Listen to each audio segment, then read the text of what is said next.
This channel does not promote any violent, harmful, or illegal activities. All content provided by this channel is meant for an educational purpose only. মন্ত্রকের একটা report কিন্তু দুশ্চিন্তা অনেকটাই বাড়িয়ে দিয়েছে।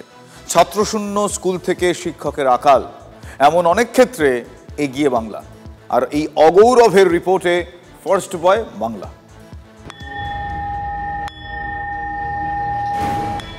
সব রাজ্যে স্কুল পরিকাঠামো ও পড়ুয়া ভর্তির হার সহ প্রতি বছরই সমীক্ষা রিপোর্ট প্রকাশ করে কেন্দ্র।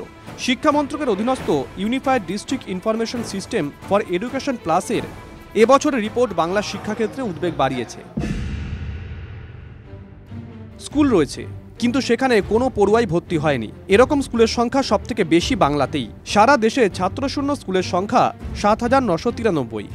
পশ্চিমবঙ্গে সেই সংখ্যা ৩,৮১২। করোনাকালের পর টানা ৩ শিক্ষাবর্ষে কমেছে স্কুলের সংখ্যা।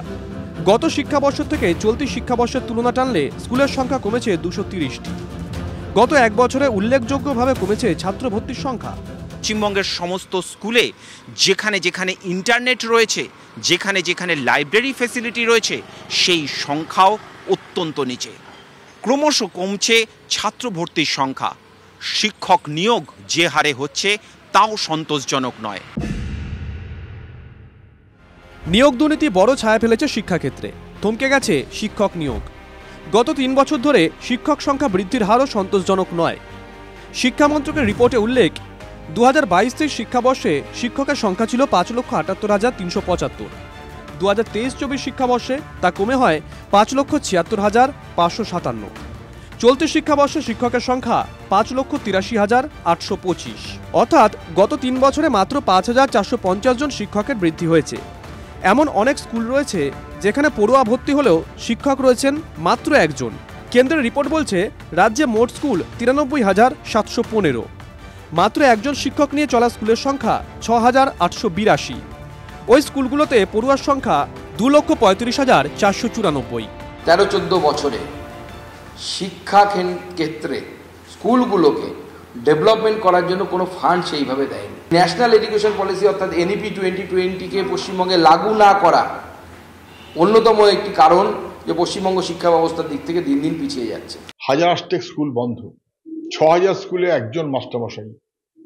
সরকারি স্কুল আস্তে আস্তে বন্ধ হচ্ছে। প্রাইভেটের শিক্ষা ব্যবসার এজেন্সি নিয়েছে রাজ্য সরকার। কেন্দ্রীয় শিক্ষা দপ্তর যত রিপোর্ট কম দেবে তত ভালো। বিজেপির দালালি কম করে বরঞ্চ বলুন, মধ্যপ্রদেশের বুকে কদিন আগে ডাবল ইঞ্জিনের সরকার, ছাদের চাঙর ভেঙে পড়ে শিশু আহত হচ্ছে, মারা যাচ্ছে। পশ্চিমবঙ্গের শিক্ষা ব্যবস্থা বাকি ভূবলয়ের রাজ্যের থেকে অনেক ভালো বলেই আজও সর্বভারতীয় স্তরের যে কোনো পরীক্ষায় পশ্চিমবঙ্গ প্রথম তালিকার দিকে থাকে। ছাত্র নেই, শিক্ষক আছে, এমন স্কুলের নিরিখে দেশের মধ্যে ফার্স্ট বয় পশ্চিমবঙ্গ। সারা দেশে ছাত্রবিহীন স্কুলে কর্মরত শিক্ষকের মোট সংখ্যা ২০,৮১৭। শুধু বাংলাতেই সেই সংখ্যা ১৭,৯৬৫। পশ্চিমবঙ্গে স্কুল প্রতি শিক্ষকের গড় হার মাত্র ৬ জন। ছাত্র শিক্ষক অনুপাত ২৯। স্বাভাবিকভাবেই নির্বাচনের আগে এই রিপোর্ট পশ্চিমবঙ্গের শাসক দলকে কিছুটা হলেও যে ব্যাকফুটে ঠেলবে তা বলার অপেক্ষা রাখে না। নয়াদিল্লি থেকে ক্যামেরায় অনুদীপ শর্মার সঙ্গে জ্যোতির্ময় কর্মকার, TV9 বাংলা। সুবর্ণরেখা নদী পেরিয়ে ঝাড়গ্রামের সাঁকরাইলে হাতির দল বালিভাষা জঙ্গলের দিকে যাওয়ার সময় রাস্তায় উঠতে গিয়ে একটি হাতি শাবক পড়ে যায়। সুর দিয়ে টেনে ধাক্কা দিয়ে বাচ্চাকে রাস্তায় তোলে মা হাতি। 12টি হাতিকে দেখা যায় সাঁকরাইলে। দেখুন সেই ছবি।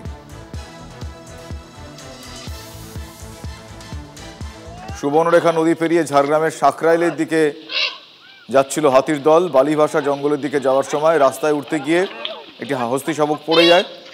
সুর দিয়ে তাকে টেনে ধাক্কা দিয়ে রাস্তায় তোলে হাতির মা। সেই ছবি দেখুন।